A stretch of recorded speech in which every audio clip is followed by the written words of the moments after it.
Good evening and welcome to Citizen FM News at 6. I am Bolawala Makinde. President Bola Ahmed Tinubu is attending the 63rd Ordinary Session of the Authority of Heads of State and Government of the Economic Community of West African States, which takes place on Sunday in Bissau, the nation's capital. This was made known by the Special Advisor to the President on Special Duties, Communications and Strategy, Dele Alake, in a statement on Friday. According to Alake, President Tinubu will be accompanied by some members of the Presidential Policy Advisory Council and other top government officials. He said the president is expected back in the country at the end of the meeting. This will be the president's second official outing outside the country since being sworn in as the 16th president of Nigeria on May 29, 2023. Embattled Anambra candidate Nsoma Ejikeme has finally admitted to a panel of the independent investigators set up by the Anambra State government that she forged her 2023 Unified Tertiary Matriculation Examination results. In the report made available to journalists in Abuja by the spokesperson of the Joint Admissions and Matriculation Board, Dr. Fabian Benjamin, the panel noted that Nsoma did not give any reason for the forgery. JAM had on Sunday accused Nsoma of manually inflating her UTME result from 249 to 362. The candidate had since paraded herself as the 2023 UTME top scorer and had attracted a scholarship of 3 million naira from Innocent Motors. Despite multiple pleas by the board, Nsoma insisted her result was not forged and noted that she printed her result from the website of JAM. Troops of Operation Hadarin Daji on Friday rescued 24 abductees in the Kabugu Lamba Moru local government area of Zamfara state. The troops received an intelligence report on a bandit hideout at Kabugu Lamba forest where kidnapped victims were concentrated. Kidnapped victims rescued by troops of Operation Hadarin Daji in Zamfara state on Friday, July 7, 2023. A military source said that the troops responded swiftly with a fighting patrol to the general area.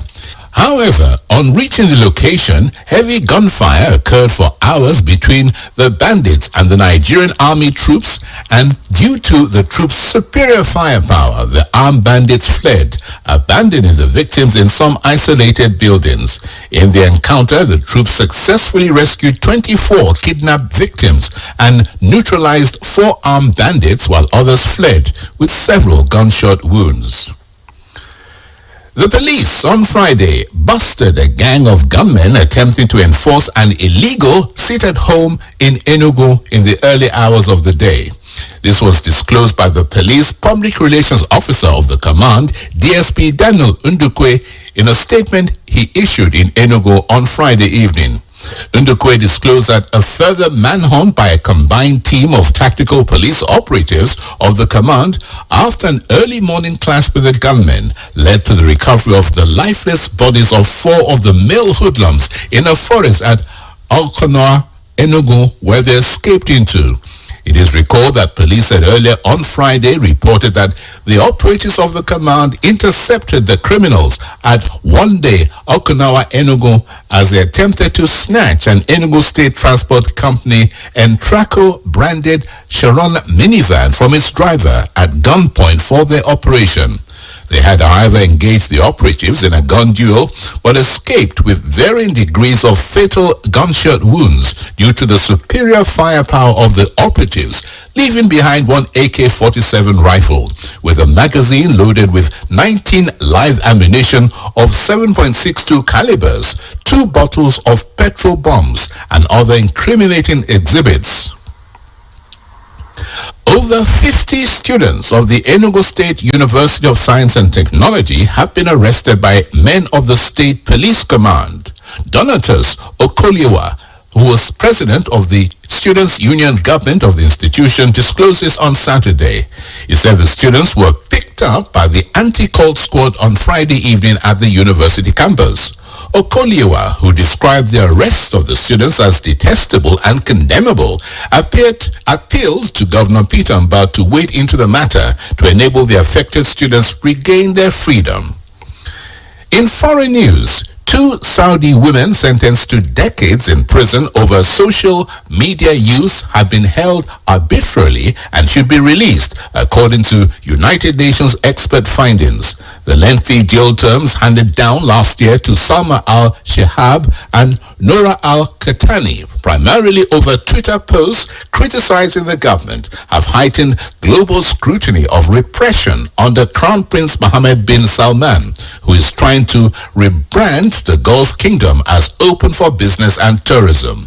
In a report dated June 19 and shared with AFP, the United Nations Working Group on Arbitrary Detention, an independent expert panel, determined that the women had been held arbitrarily and that the appropriate remedy would be to release them. In sports, Nigerian football star and Super Falcons forward Asisat Uswala has been named as a nominee for the prestigious 2023 Ballon d'Or Award. The announcement was made by France Football, the organizer of the award, via its official Twitter handle on July 7th. Oswala has been nominated in the Socrates Award category, which recognizes outstanding solidarity actions carried out by football champions. She is one of 5 individuals shortlisted for the award, which was established last year and named after the legendary Brazilian footballer Socrates. Captain of the Super Falcons of Nigeria, Onome Ebi, has denied a story by a leading Nigerian newspaper that the 9-time African champions are threatening to boycott the FIFA Women's World Cup opening match against Canada in Melbourne on Friday, 21st July. The defender, who is featuring in her 6th FIFA World Cup finals, added that the team's training sessions have been intense but interesting as they look forward to their Group B encounters against Olympic champions Canada, co-hosts Australia, and debutants Republic of Ireland. And that has been Citizen FM News at 6. I am Bolawola Makinde. The news was edited by Lawrence Umwete. Good evening.